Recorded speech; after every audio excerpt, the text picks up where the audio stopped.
Amen. On est bien dans la présence du Seigneur. La Bible déclare que lorsqu'on tourne vers Jésus les regards, on est rayonnant de joie. Lorsqu'on tourne les yeux vers Jésus, tout change. Et ce chant dit, dans sa présence, nos forces reviennent, mes craintes s'éloignent, et ce qui semblait lourd redevient léger. Amen. Et nous le croyons. Et le simple fait de regarder à Jésus change l'atmosphère de notre cœur. Et c'est ce que nous voulons faire ce matin. Je veux tout déposer à ses pieds. Je sais que mon Seigneur, mon Sauveur, s'occupe de tout. Et je vais être dans cette paix. Amen. Il est là, il est présent. Alors aujourd'hui, regardons à Jésus et laissons sa lumière, sa paix, sa vie remplir nos cœurs et que rien ne nous empêche de le louer, de l'adorer. Souviens-toi de ce jour où tu l'as rencontré. Il est venu te chercher tel que tu étais. Il t'a transformé. Amen. Et nous sommes appelés enfants de Dieu. Quelle joie, quel bonheur.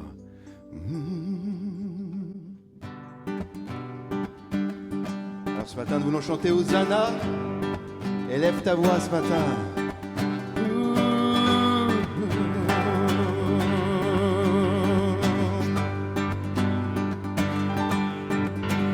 Un chant s'élève, les cieux se tournent vers toi.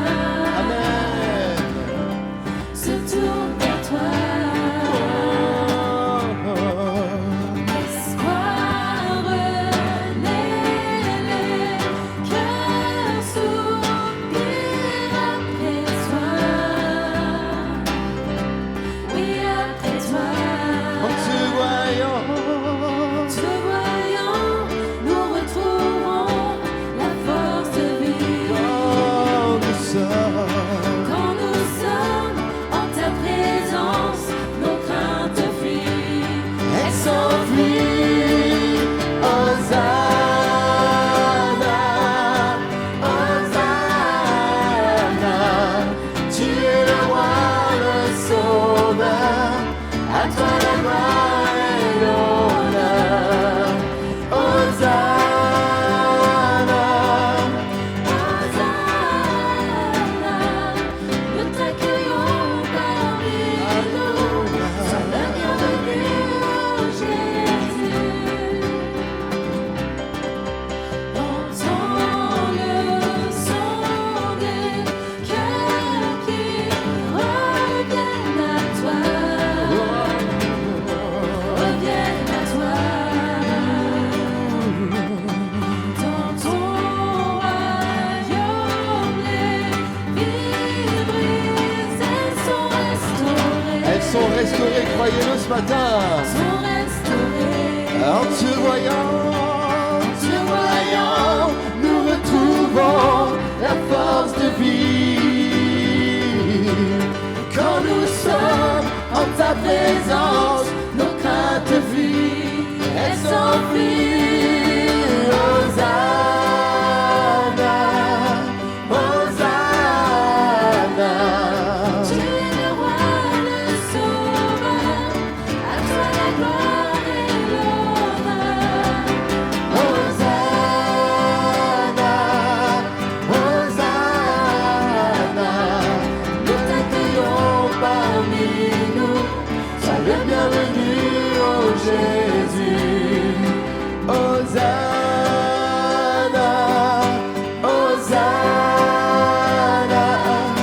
Hosanna, Hosanna.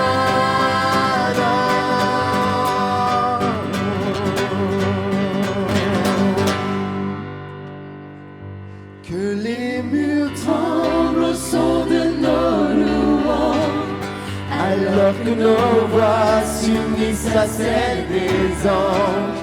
Répands sur nous ton esprit, ta puissance, ô Jésus.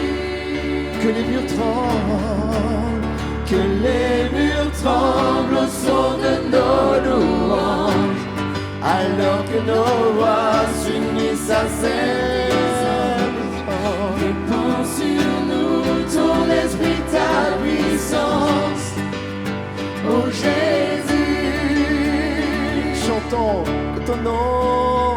résonne. Que ton nom résonne dans ce lieu. Que ton nom résonne, Seigneur Jésus. Que ton nom résonne dans ce lieu.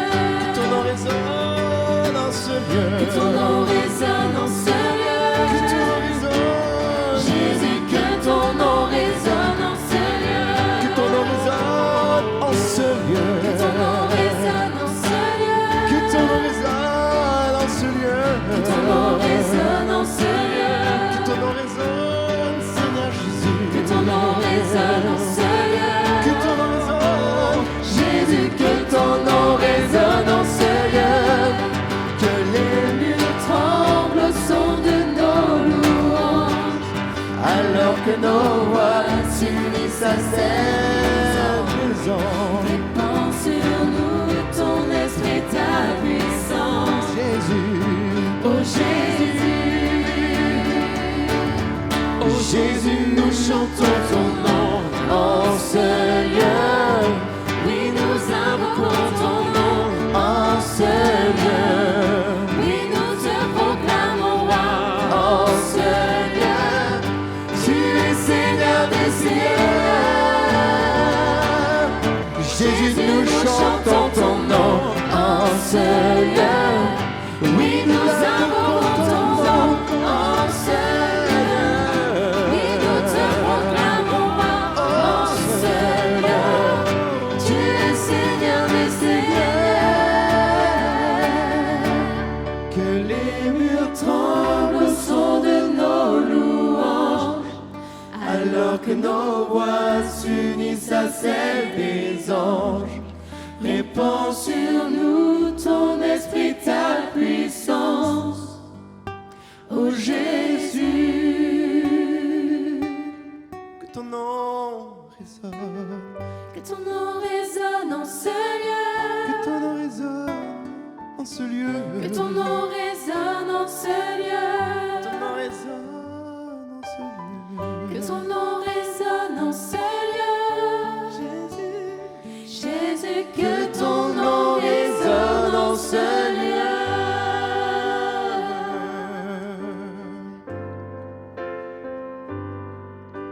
Quittant la gloire de ton ciel, Il est venu jusqu'à tu nous.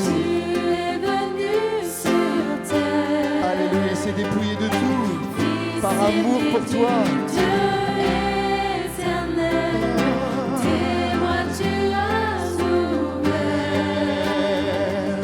Ta grâce a bouleversé le cours de notre humanité. Nous crions ensemble, victoire, Christ est la lumière du monde.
nom est saint.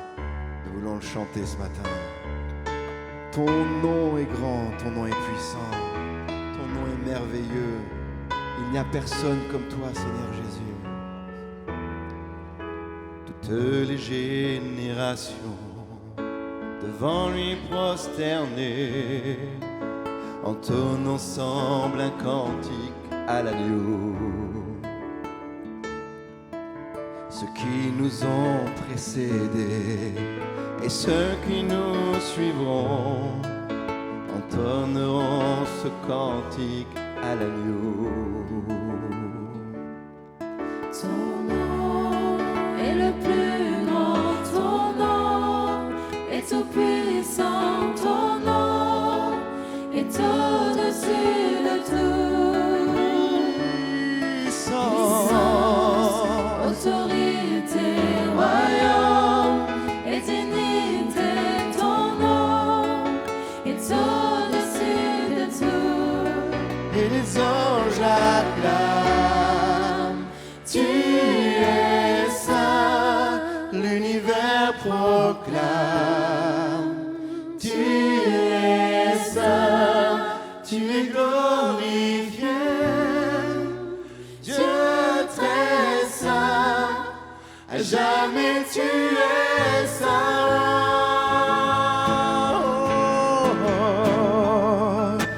Vous qui l'a pardonné, vous qui l'a racheté, venez chanter ce cantique à l'agneau. Vous qui l'a libéré, Vous qui l'a libéré, vous qui portez son nom, venez chanter ce cantique à l'agneau. Nos voix résonnent pour l'éternité. Les anges acclament, tu es saint, l'univers proclame, tu es saint, tu es glorifié, Dieu très saint, à jamais tu es saint. Tout ton peuple crie, tu es saint, toi le roi des rois, tu es saint, Dieu d'éternité, tu es saint, à jamais tu es saint. Ton nom est le plus grand, ton nom est tout puissant, ton nom est au-dessus de tout. Puissance, autorité, royaume et dignité, ton nom est au-dessus de tout. Ton nom est le plus grand, ton nom proclame-le ce matin. Il est grand, il est puissant. Est au-dessus de tout. Puissance, autorité, royaume et dignité, ton nom est au-dessus de tout. Et les anges acclament, tu es saint, tu es saint, Tu es glorifié, Dieu très saint, à jamais tu es saint. tout ton peuple crie, Tout ton peuple crie, tu es saint, toi le roi des rois. Tu es saint, Dieu d'éternité, tu es saint, à jamais tu es saint. tout ton peuple crie, tu es saint, toi le roi des rois, tu es saint, Dieu d'éternité, tu es saint, jamais tu es saint, Dieu d'éternité, tu es saint. tu es saint, Dieu d'éternité, tu es saint, à jamais tu es saint. Mon Jésus, mon Sauveur, Rien n'est comparable à toi. Tous les jours, je veux chanter les merveilleux de ton amour. mon refuge, mon abri, mon réconfort, mon appui, que tout mon être, toute ma vie ne cesse de t'adorer.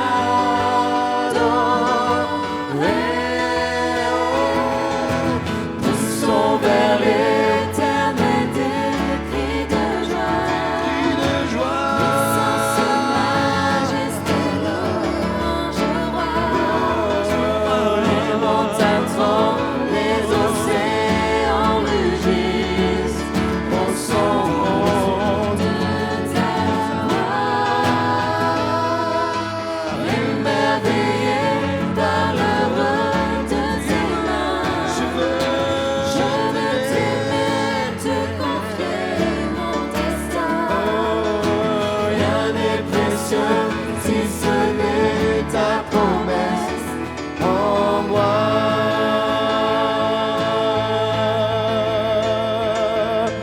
Poussons vers l'éternel des cris de joie.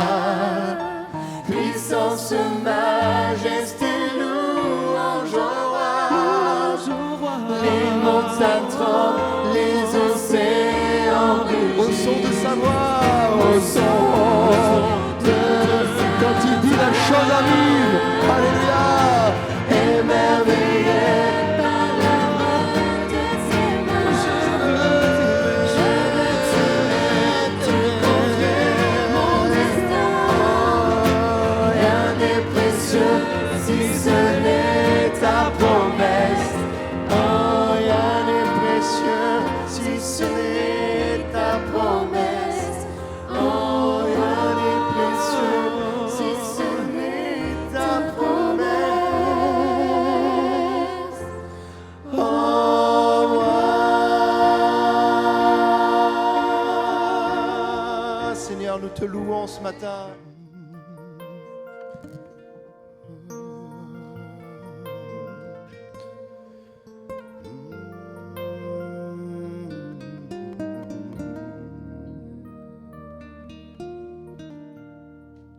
Comment te remercier pour les choses que tu m'as données, choses non méritées que tu fis par amour pour moi. Avec des milliers d'anges, je voudrais chanter tes louanges et passer le reste de ma vie à te dire merci, oh, à Dieu soit la gloire, à Dieu soit la gloire, à Dieu soit la gloire pour les choses qu'il a fait.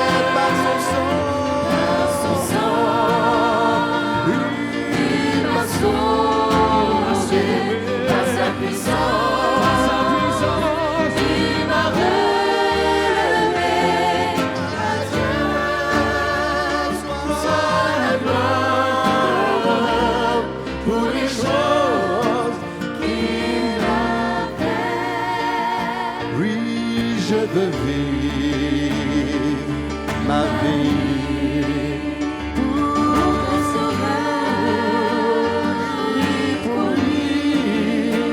Et si je garde la gloire, tout sera pour Jésus.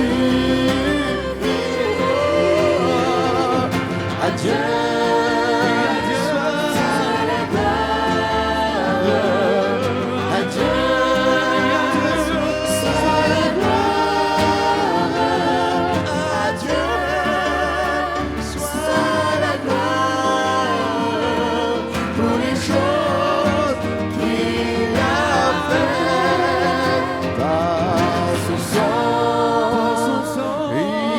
Sauvé à sa puissance, dans sa puissance, il m'a relevé. À Dieu soit la gloire pour les choses qu'il a fait, pour les choses qu'il a fait, pour les choses.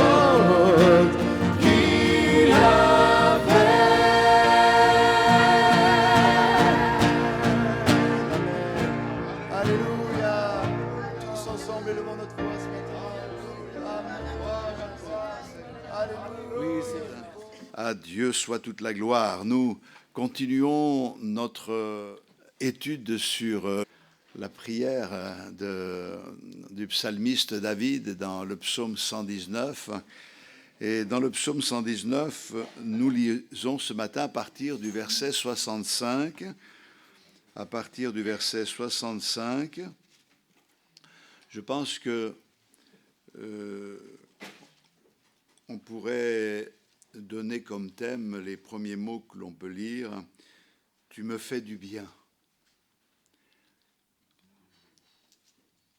Je sais que le Seigneur me fait du bien. Et toi? Est-ce que tu peux dire au Seigneur, tu me fais du bien? Gloire à Dieu. Tu fais du bien à ton serviteur, ô Éternel, selon ta promesse. Enseigne-moi le bon sens et l'intelligence, car je crois à tes commandements. Avant d'avoir été humilié, je m'égarais, maintenant j'observe ta parole. Tu es bon et bienfaisant, enseigne-moi tes statuts. Des orgueilleux imaginent contre moi des faussetés. Moi, je garde de tout mon cœur tes ordonnances. Leur cœur est insensible comme la graisse.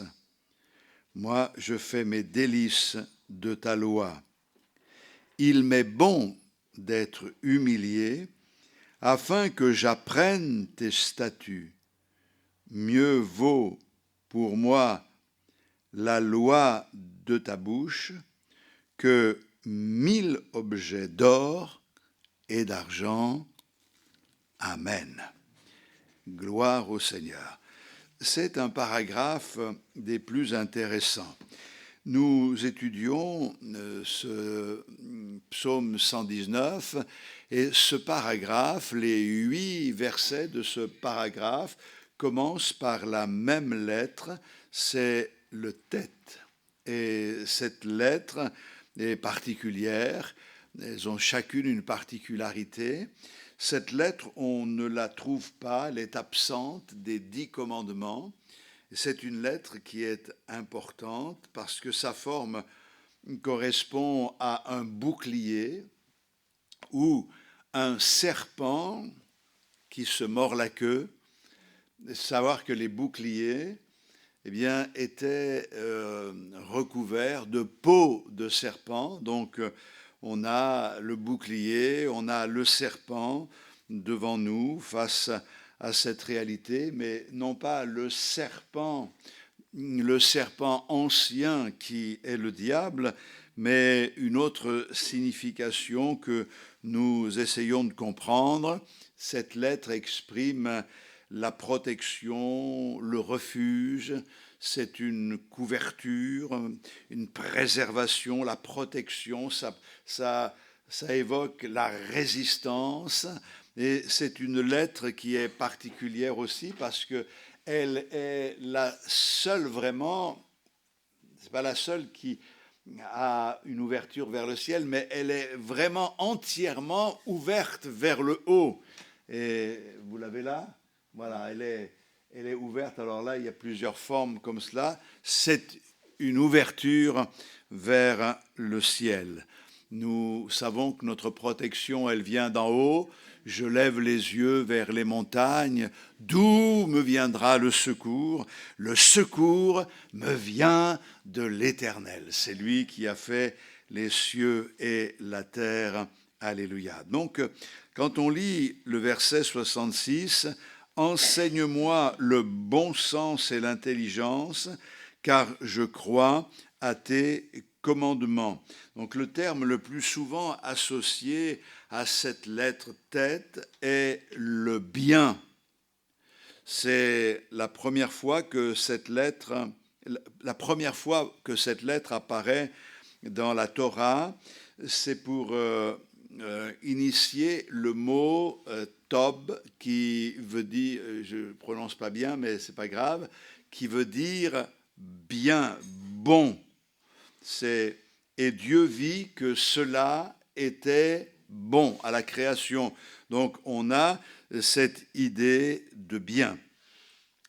Alors, ce que je voudrais que l'on comprenne bien ce matin, c'est le serpent, le bouclier, ce qui est bon, de pouvoir associer tout cela.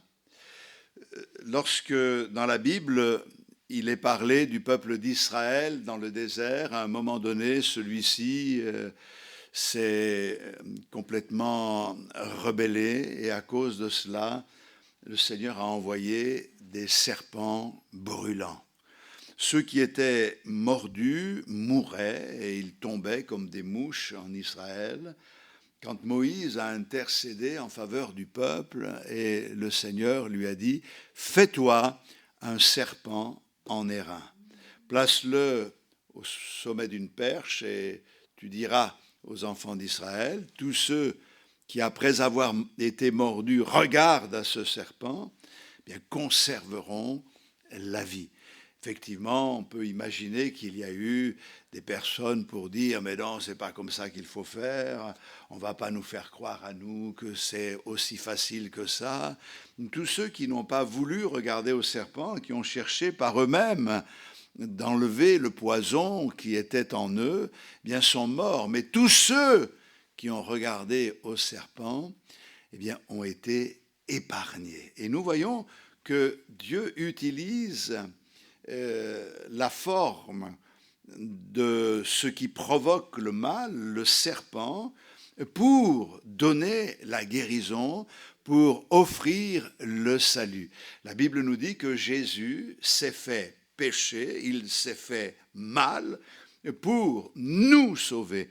Mais à tous ceux, et nous tous, nous avons été mordus par le serpent. Le péché, c'est un poison qui coule dans nos veines. Pour être sauvés, nous n'avons pas 36 moyens. Nous pourrions essayer de nous en sortir par nous-mêmes. Il n'y a que la grâce de Dieu. À tous ceux qui regarderont au Seigneur, ils seront sauvés. Si aujourd'hui, quelqu'un tourne les regards vers le Seigneur pour lui dire « Je suis pécheur et je sais que mon péché m'emmène et m'entraîne vers la mort éternelle. Seigneur, je me tourne vers toi. Je sais que sur la croix, tu as tout accompli. Pardonne-moi. » Le Seigneur purifie, enlève le mal qui est en nous. On a fait cette expérience, je ne vais pas raconter à nouveau l'histoire, mais quand Michael a été mordu par l'aspic, on a imaginé toutes les méthodes possibles pour essayer de l'aider.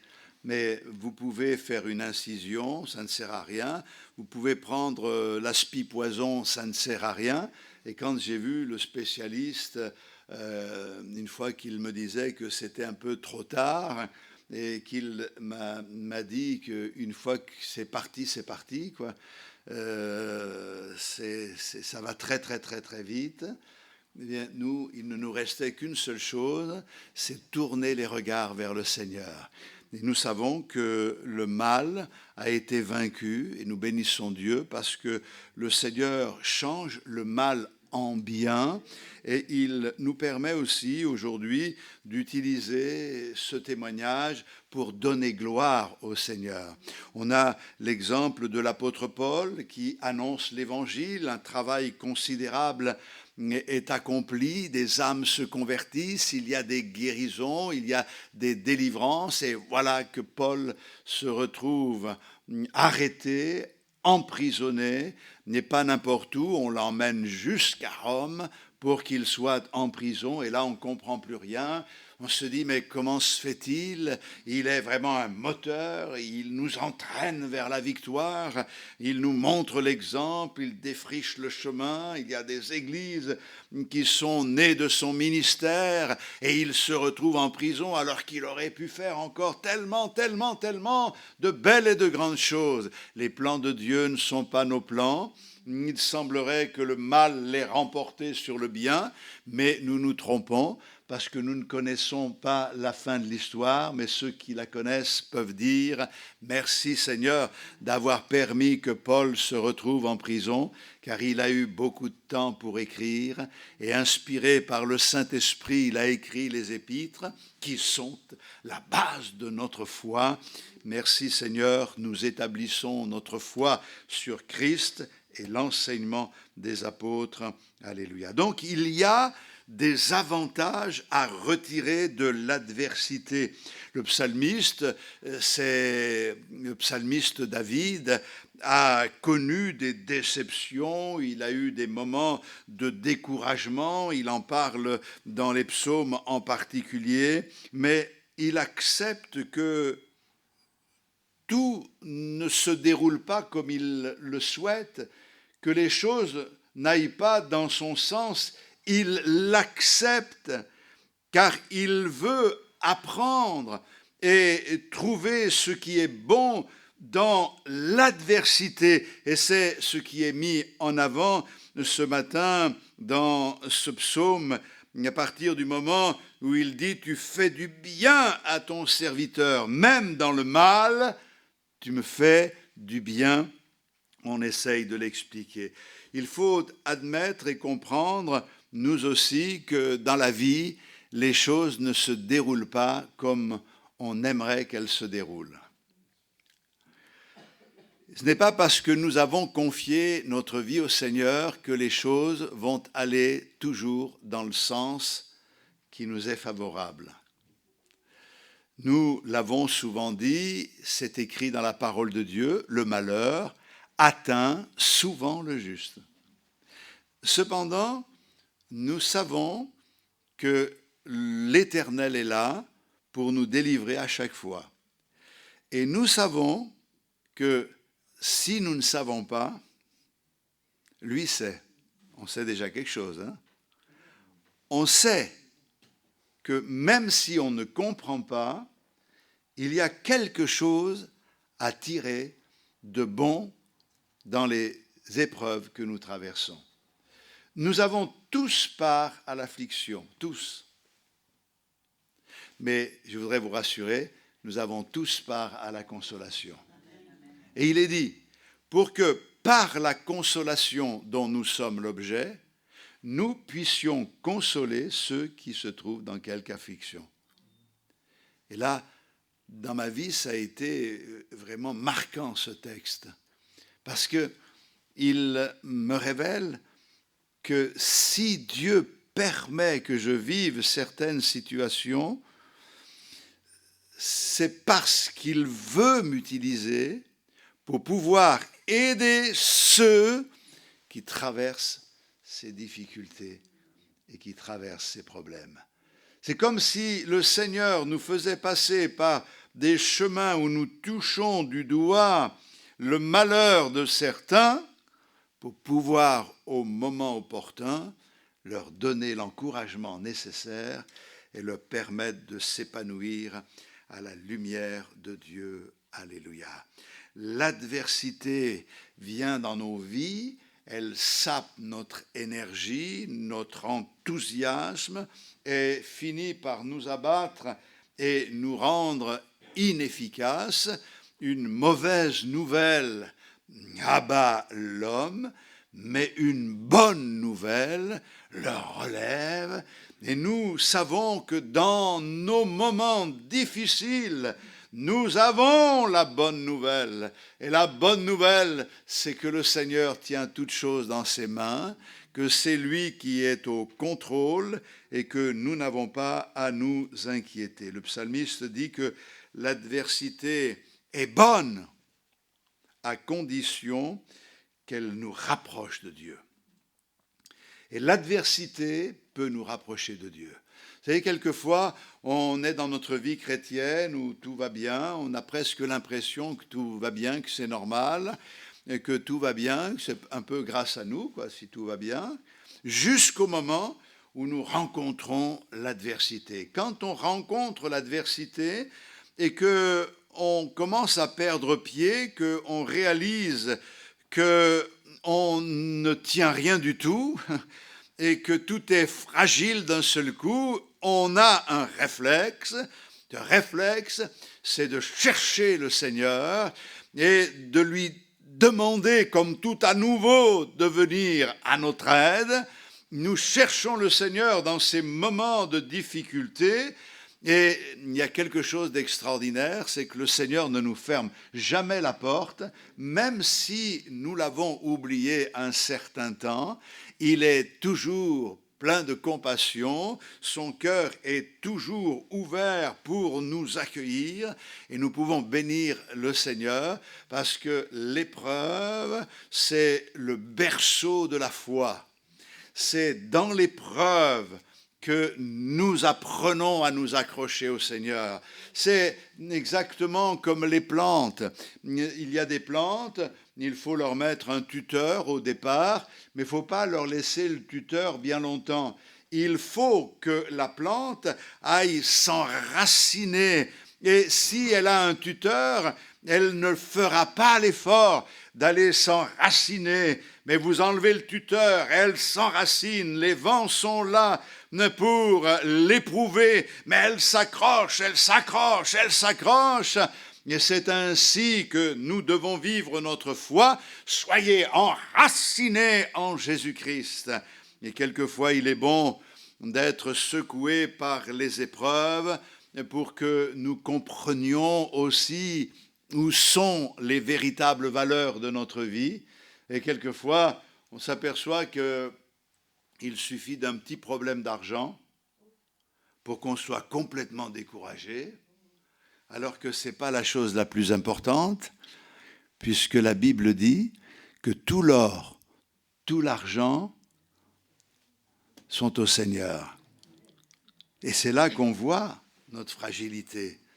On apprend à réaliser qu'il y a quand même des attaches encore.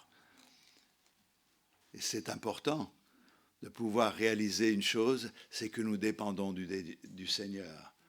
Quelles que soient les circonstances, il prendra soin de nous toujours.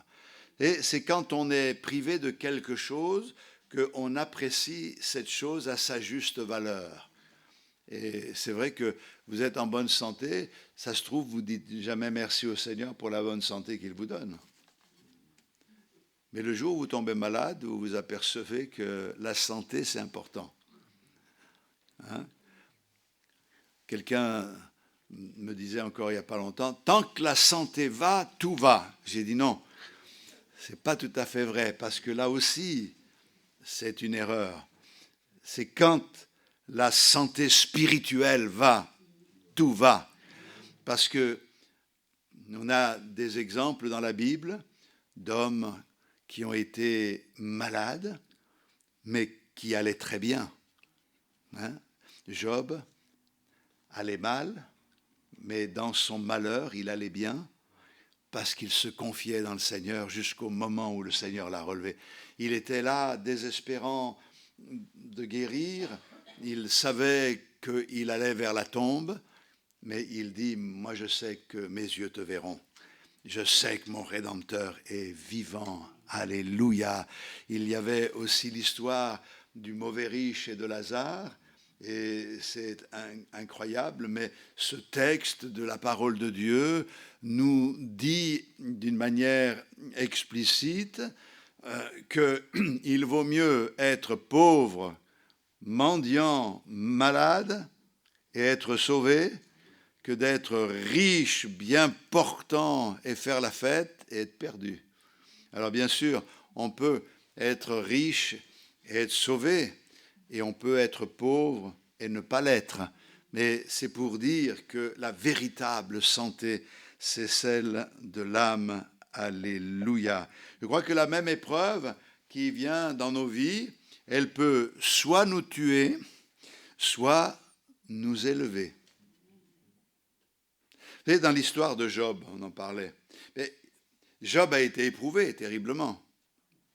Mais Madame Job, elle n'a pas été éprouvée, elle ? On ne peut pas l'oublier, Madame Job. Mais Madame Job et Monsieur Job n'avaient pas les mêmes priorités. Madame Job avait une religion, Monsieur Job avait un Rédempteur. Et c'est ce qui fait toute la différence. Car dans l'épreuve, Madame Job est venue voir son mari en disant « Mais chérie, tu ne peux pas rester comme ça, regarde, tu as servi le Seigneur toute ta vie, tu as fait tout ce qu'il fallait, tout comme il faut, et garde dans quel état tu es, mais maudit Dieu et meurs. À quoi ça te sert d'espérer? Tu t'en sortiras pas possible. » Quel encouragement, hein? On ne parle plus de Madame Job, mais elle a toujours été là, certainement, qu'elle a vu bien de choses. Mais ce qui est intéressant, c'est Job qui dit à sa femme, on a reçu le bien, on ne recevrait pas le mal. Et il explique à sa femme que le mal qui est permis par Dieu dans leur vie est pour la gloire de Dieu. Tu ne le comprends pas, je ne le comprends pas, mais fais confiance au Seigneur. Mais ça se dégrade. Fais confiance au Seigneur. Mais ça va de mal en pis. Fais confiance au Seigneur. Jusqu'au moment où le Seigneur va toucher le cœur de Job et lui permettre de réaliser qu'il a eu raison de lui faire confiance. Mais là, il se repent parce qu'il y avait vraiment dans son incompréhension un jugement contre le Seigneur. Mais Dieu le bénit et va lui rendre le double de ce qu'il a perdu. Et Dieu va le combler d'une manière extraordinaire. Nous avons un Seigneur qui est fidèle. Et donc, tout dépend de l'attitude que nous pouvons avoir et de la réaction qui est la nôtre lorsque nous traversons l'épreuve. Et donc, la parole du Seigneur nous enseigne ce matin, elle est cohérente, cette parole. Regardez. Tu fais du bien à ton serviteur, ô Éternel, selon ta promesse. Il n'y a rien à retrancher, il n'y a rien à enlever. Tu l'as dit, tu le fais. Je trouve que c'est formidable. Hein? Nous, on a quand même du mal à faire entièrement confiance au Seigneur. Tu fais du bien à ton serviteur, selon ta promesse. Même quand les choses vont mal, tu es au contrôle, Seigneur. Tu es toujours à l'œuvre et tu poursuis le même but. Et même si nous avons l'impression que ce que tu as dit va dans un sens, mais que notre expérience va dans un autre sens, je ne sais pas comment et je ne sais pas par quel moyen, mais ce que tu as dit, nous le connaîtrons, c'est ta promesse. Souvenez-vous de ce bel exemple de Joseph. Le Seigneur lui fait des promesses au travers de songes et lui dit qu'il sera élevé parmi ses frères qui se prosterneront devant lui. c'est pas ce qui s'est passé, hein. Seigneur, tu as dû te tromper quelque part. L'histoire n'était pas encore finie. Ses frères, jaloux parce que son père, leur père, préférait Joseph aux autres, ont voulu l'éliminer. Ils ont dit, le seul moyen, c'est ça. C'est vrai que quand il y a un problème comme ça, le meilleur moyen, c'est d'éliminer. Imaginez dans la tête de ces garçons ce qui se passe. Ils veulent éliminer leurs frères. Alors, il y a plusieurs façons d'éliminer les gens, hein. Si vous avez la langue chargée, c'est facile de dégainer, hein. Bam, bam, bam, bam, bam. Et avec des paroles, on peut en faire des dégâts. Quoi qu'il en soit, il a été préservé de justesse. Malgré tout, il a été vendu comme esclave et il a été emmené en Égypte.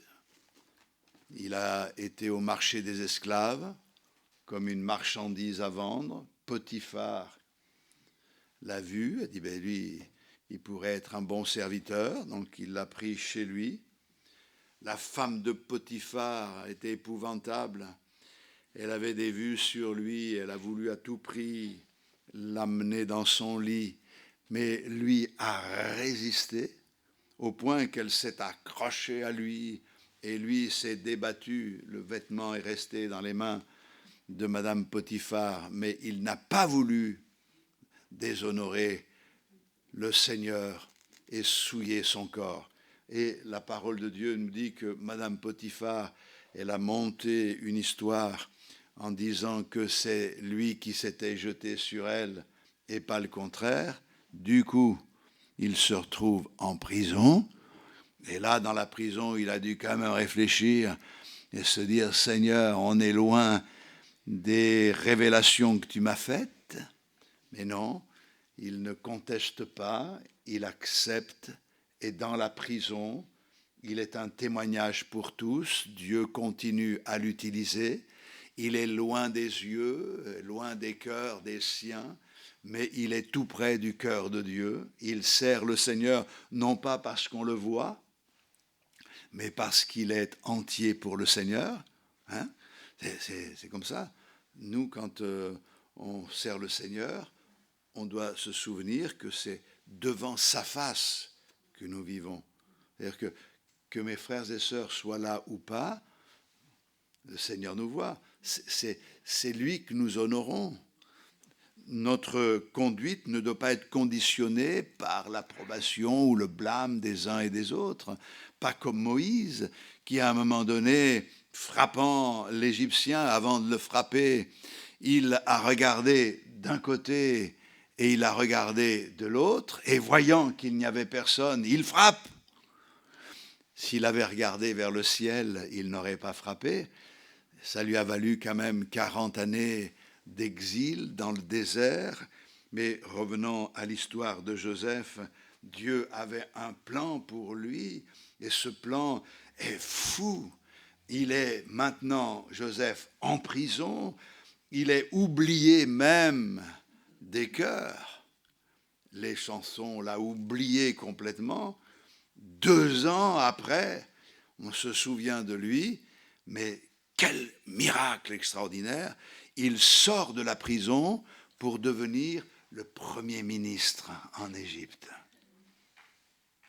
Incroyable. Et c'est pas possible qu'on mette un prisonnier comme premier ministre. Mais lui, il n'était pas prisonnier parce qu'il avait fait des choses graves. Il était prisonnier parce qu'il y avait eu un faux témoignage contre lui. Et il était prisonnier parce qu'il aimait le Seigneur et que le Seigneur le conduisait de cette manière-là. Dieu l'a façonné, Dieu l'a formé. Et ce que nous comprenons dans son histoire, pour prendre des raccourcis, c'est que si le Seigneur avait exaucé le vœu qu'il lui avait fait, la promesse qu'il lui avait accordée, lorsqu'il lui a accordé, il se serait certainement enorgueilli, il aurait été fier, il aurait fait peut-être beaucoup de mal, mais là, il a été brisé, il est passé par le chemin du brisement, et lorsque ses frères sont là devant lui, il va pouvoir les bénir, il va pouvoir leur donner à manger. C'est une période de famine. Il a déjà sauvé de la famine l'Égypte, il va sauver sa famille par un moyen extraordinaire. Et quand il se retrouve avec ses frères, il leur dit, « Vous aviez médité de me faire du mal, et Dieu l'a changé en bien. » Alléluia. La parole du Seigneur, elle est cohérente dans son intégrité. Tu me fais du bien selon ta promesse. Tu l'as dit, tu le fais. Si Dieu nous a fait des promesses, nous devons être sûrs d'une chose, c'est qu'elles s'accompliront. Croyons, espérons. Maintenant, les promesses que Dieu nous fait, ce sont les promesses que l'on trouve dans les Saintes Écritures. Tout ce que Dieu fait est conforme à sa parole.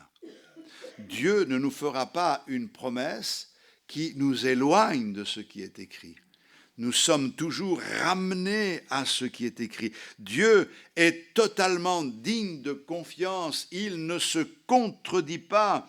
Il fait du bien au psalmiste en tenant compte de sa promesse.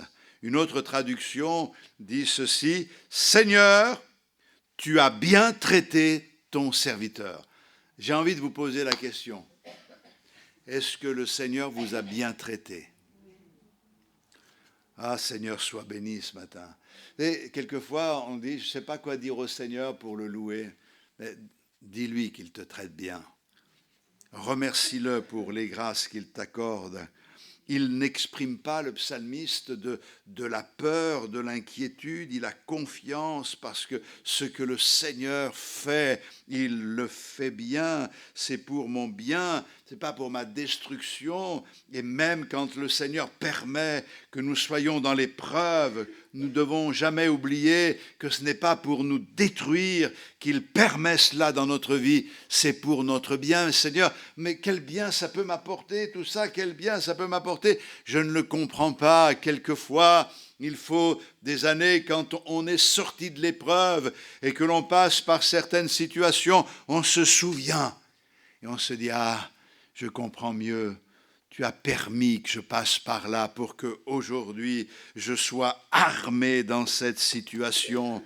Alors, la Bible nous dit, et je veux juste en avançant vous le rappeler, le Seigneur Jésus dit dans Matthieu 10, 16, « Soyez simples comme des colombes, prudents comme des serpents. » Et nous sommes au verset 66, « Enseigne-moi le bon sens et l'intelligence, car je crois à tes commandements. » Alléluia. La parole de Dieu est source de prudence, elle est source de sagesse. Et cette sagesse, elle est exprimée ici par le bon sens, par l'intelligence. Le psalmiste exprime la ferme volonté qui est la sienne d'apprendre. Enseigne-moi le bon sens. Mes frères et sœurs, demandons à Dieu la sagesse. Demandons à Dieu la sagesse, le bon sens. La Bible nous dit que quand ce possédé a été délivré alors qu'il avait une légion, on l'a retrouvé, il était assis, vêtu et dans son bon sens. Le bon sens, c'est quoi? Le bon sens, c'est de donner au Seigneur la première place dans notre vie. Le commencement de la sagesse, c'est la crainte de l'Éternel. Mais parce qu'il est à la première place et que je l'aime, au point de ne pas vouloir aller à l'opposé de ce qu'il veut, alors je m'attache à lui de tout mon cœur. Il est mon Seigneur, c'est ça le bon sens. Le bon sens, c'est être dans le bon sens, dans la bonne direction, c'est aller dans le sens que Dieu veut. Je veux accomplir ta volonté, Seigneur. Le bon sens, c'est le bon jugement, le bon discernement. Quelquefois, nous en manquons. Seigneur, aide-nous à avoir ce discernement. Quelquefois, le Seigneur nous permet de le vivre d'une manière particulière. Des fois, sans vraiment avoir étudié la situation, on sent comme un malaise, on sent que quelque chose ne va pas, on sent que les choses ne vont pas dans le bon sens. Et ça nous permet de demander au Seigneur son aide. Quelquefois, il nous faut même trancher pour qu'on ne soit pas empoisonné et entraîné vers le désordre. Seigneur, merci pour le discernement, l'action du Saint-Esprit dans notre vie pour nous ramener toujours dans l'axe de ta parole. Parce que je me confie pleinement dans le Seigneur, je n'ai rien à craindre. Le verset 67 dit « Avant d'avoir été humilié, je m'égarais. Maintenant, j'observe ta parole. J'apprends le discernement, le bon sens, et je suis humilié. » Mais avant d'avoir été humilié, je m'égarais. Maintenant, j'observe ta parole. Les problèmes que nous rencontrons agissent trop souvent dans le mauvais sens. Ici, le psalmiste réalise que s'il n'avait pas connu cette affliction, il se serait égaré. Mais parce qu'il a connu cette affliction, il s'attache au Seigneur. Et il est en train de nous dire que les afflictions, ça a du bon. Alors, ne soyons pas comme certains. Vous savez, quelquefois, on est un peu extrémiste dans notre façon de prier. Seigneur, brise-moi complètement pourvu que j'observe ta parole. Seigneur, que ta main s'appesantisse sur moi. Ça m'est arrivé de dire ça et je fais attention. Je fais attention. Et les intentions sont bonnes. L'épreuve, c'est jamais bon. Ce qui est bon dans l'épreuve, c'est pas l'épreuve, c'est ce qu'elle apporte dans nos vies. C'est le bon sens qu'elle nous communique, c'est le raisonnement, c'est la sagesse qu'elle nous communique. Et souvent, on trouve des personnes sur notre route qui sont sages, équilibrées, et on comprend quand on parle avec ces personnes que ces personnes ont vécu des épreuves, des situations douloureuses et difficiles. Mais quel rayonnement, quel charme, quelle bénédiction se dégage de ces personnes parce qu'elles sont restées attachées au Seigneur. La Bible nous dit que Jésus, bien qu'il fût fils, a appris l'obéissance dans les choses qu'il a souffertes. Et nous aussi, nous devons nous armer de cette pensée. Quand nous traversons l'épreuve, on est là. « Oh, mais pourquoi? Et pourquoi moi?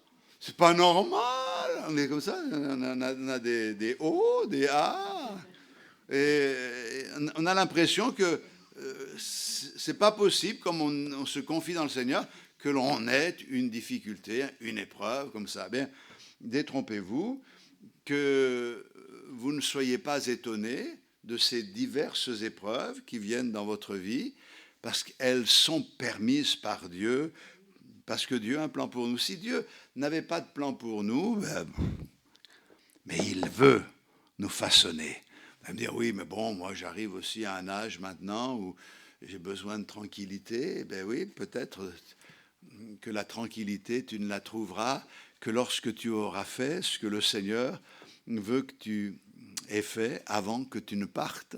Et donc, pour cela, il faut savoir qu'on n'est jamais ni trop jeune, ni trop vieux pour servir le Maître, et qu'il faut du temps, quelquefois, pour que s'accomplisse la parole du Seigneur. Je parlais de Moïse, il a fait 40 ans dans le désert. Vous ne croyez pas qu'il était impatient de voir la sortie du désert? Oui, il était impatient de s'en sortir, mais il n'y croyait même plus. Et quand Dieu va se révéler, que Dieu lui dit vas-y, il dit bah on voit quelqu'un d'autre. Hein. J'ai déjà donné, Seigneur. Je ne me sens pas à la hauteur. Avant, il se sentait à la hauteur, maintenant il ne se sent pas à la hauteur. C'est formidable quand même. Quand il se sentait à la hauteur, il n'était pas à la hauteur. Quand il ne s'est plus senti à la hauteur, il était à la hauteur. Eh oui. Parce que le Seigneur ne peut pas remplir une bouteille qui est déjà pleine. Quand Moïse a été vidé de son orgueil, il a été en bénédiction aux autres parce que Dieu a pu le remplir. Alors, c'est pour cette raison que ce verset est intéressant. Avant d'avoir été humilié, je m'égarais. Maintenant, j'observe ta parole. Humilié, c'est un mot qui dit affligé, opprimé, affligé, être accablé. On a l'exemple de Jonas. Jonas, c'est quand même... Bon, pour moi, Jonas, c'est le mystère de la Bible, hein, Jonas. Jonas, un prophète de Dieu. Dieu lui dit, tu vas aller à Ninive la grande, parce qu'il faut annoncer que je vais envoyer le jugement sur Ninive, et on ne sait jamais, hein, ils vont peut-être se convertir. Qu'est-ce qui se passe? Eh bien, Jonas, lui, il est contre les instructions de Dieu. Dieu lui dit, tu vas à Ninive, et lui dit, non, non, moi je vais faire une croisière. Donc il est parti à Tarsis, il a pris son billet, il était dans une suite, tranquille, il faisait sa croisière. Mais vous savez comment ça s'est passé? Finalement, il s'est retrouvé avalé par un énorme poisson. Mais il y a une chose particulière, c'est que dans le ventre du poisson, il n'est pas mort. Ça devait... Enfin, j'imagine, quelle expérience! Ça a duré 3 jours, mais vous imaginez, 3 jours, c'est une éternité dans cet état-là. Il n'était pas mort, il arrivait encore à respirer et à réfléchir. Et quand il s'est retrouvé aux racines des montagnes, ça veut dire qu'il est allé bien profond. Il faut y aller aux racines des montagnes. C'est là qu'il a crié au Seigneur. Et là, il s'est passé quelque chose, c'est que le poisson, eh bien, l'a recraché sur la rive. Et il a pu aller à Ninive, et nous savons qu'il y a eu des conséquences extraordinaires. Il a été en bénédiction par son message. Pourtant, son message, il n'était pas tellement construit, hein. Imaginez que tous les dimanches, je vienne avec ma même phrase. Lui, c'était « Encore 40 jours et Ninive sera détruite ». Imaginez, on améliore les choses. Jésus va bientôt revenir tous les dimanches. Jésus va bientôt revenir. Jésus revient bientôt. Vous diriez, écoutez, il n'a pas autre chose à dire que ça.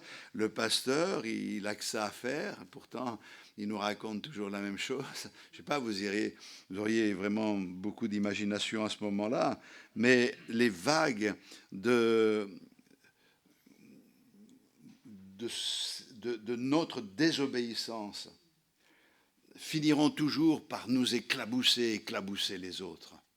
C'est pour cette raison qu'il faut que nous revenions au Seigneur au sein de la détresse, de nous accrocher au Seigneur pour dire « Seigneur, je veux que tu sois à la première place dans ma vie. Je ne veux pas attendre que ça aille bien pour prendre cette position. Dès à présent, je veux faire ta volonté et être entièrement soumis à ta parole. » Et le verset suivant, 71, on va lire « Il m'est bon d'être humilié afin que j'apprenne tes statuts. » Il m'est bon d'être humilié. C'est bon, bien sûr, facile à dire, hein, mais avec le recul, on sait que c'est bien. Il y en a qui se retrouvent avec des difficultés physiques et on leur dit il faut passer par l'opération, ça ira mieux après. Oui, mais enfin, il faut y passer, c'est compliqué. C'est vrai qu'on s'attend des fois à l'intervention miraculeuse du Seigneur et elle ne vient pas. Et c'est difficile.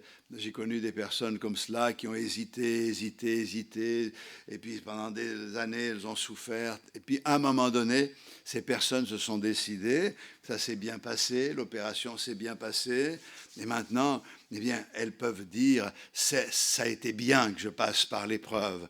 Ça a été bien que je passe par cette opération parce que maintenant, j'ai plus ces douleurs infernales que j'avais autrefois. Et ça va beaucoup mieux. Et on peut dire, il est bon de passer par là quand on y est passé. Mais quand on y va, c'est autre chose. Spirituellement parlant, c'est exactement la même chose. mais il vient un moment où nous devons comprendre cette vérité. Il est bon de passer par les épreuves. Vous savez, nous avons un organisme, pour ceux qui sont normalement constitués, qui est vraiment extraordinaire. Nous sommes faits, notre corps est fait pour nous défendre des bactéries. Alors, aujourd'hui, on peut se procurer des antibactériens, on peut les avoir légitimement, illégitimement. C'est incroyable aujourd'hui la facilité qu'il y a, sauf quand on a vraiment besoin, on ne trouve pas ce qu'il faut, mais bon, ça c'est une autre histoire. Mais si nous nous préservons de toutes les bactéries, notre corps ne se défend pas. Et si notre corps ne se défend pas, il ne développe pas cette immunité nécessaire.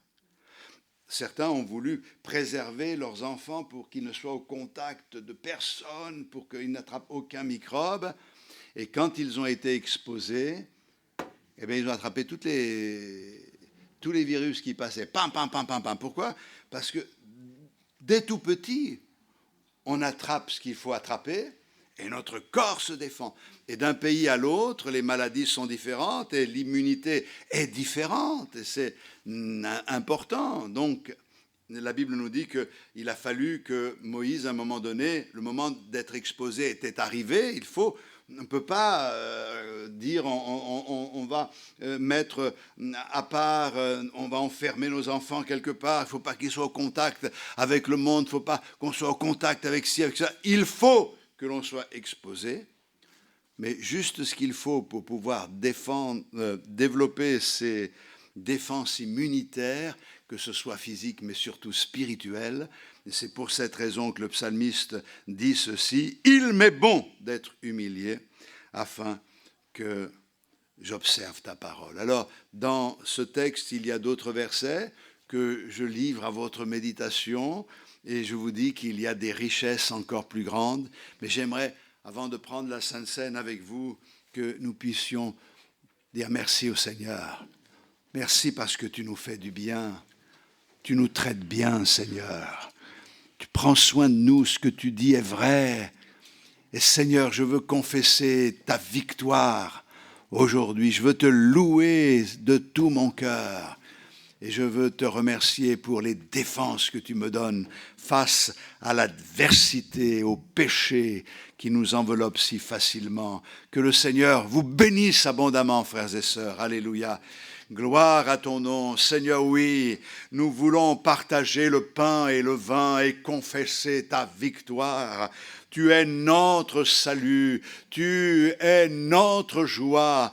Et comme le dit le psalmiste, ta parole et les promesses que tu nous fais ont plus de valeur que tous les trésors de la terre. Il n'y a rien de plus précieux que de pouvoir serrer ta parole dans nos cœurs, de pouvoir réaliser qu'elle est pour nous, cette parole, que tes promesses sont pour nous et parce que toi, tu les as prononcées, elles s'accompliront toujours. Seigneur, nous sommes passés par des chemins compliqués. Nous aussi, comme le psalmiste, nous avons connu des temps difficiles. Nous avons connu des temps de rejet, d'humiliation, de détresse, de souffrance, de deuil, de maladie. Mais gloire à toi, tu as toujours été là, Seigneur. Et si nous sommes debout, et si nous sommes là ce matin, c'est parce que toi, tu nous en as donné la force. Alors nous te remercions parce que nous sommes privilégiés par rapport à tant qui ne peuvent pas se déplacer. Je veux, Seigneur, te prier pour tous ceux qui nous suivent sur Internet. Bénis-les abondamment. Et ceux qui ne peuvent pas se déplacer, donne-leur des forces et que nous ayons la joie de faire leur connaissance, de les voir au milieu de nous. Tu es grand, Seigneur, et tout-puissant. Gloire à ton nom. Et merci pour l'œuvre de la croix. À toi soit toute la gloire au nom de Jésus. Amen. Nous louons. Amen. Il est le roi tout-puissant. celui par qui tout a été créé, il règne au-dessus de toute puissance, de tout nom, de tout royaume, et pourtant, ce même roi s'est dépouillé de tout, comme le dit Philippiens 2. Il a pris la forme de serviteur et il s'est abaissé jusqu'à la croix pour nous sauver. Et pendant la Sainte Seine, nous voulons chanter ce chant. Dieu Tout-Puissant, Roi et pourtant serviteur.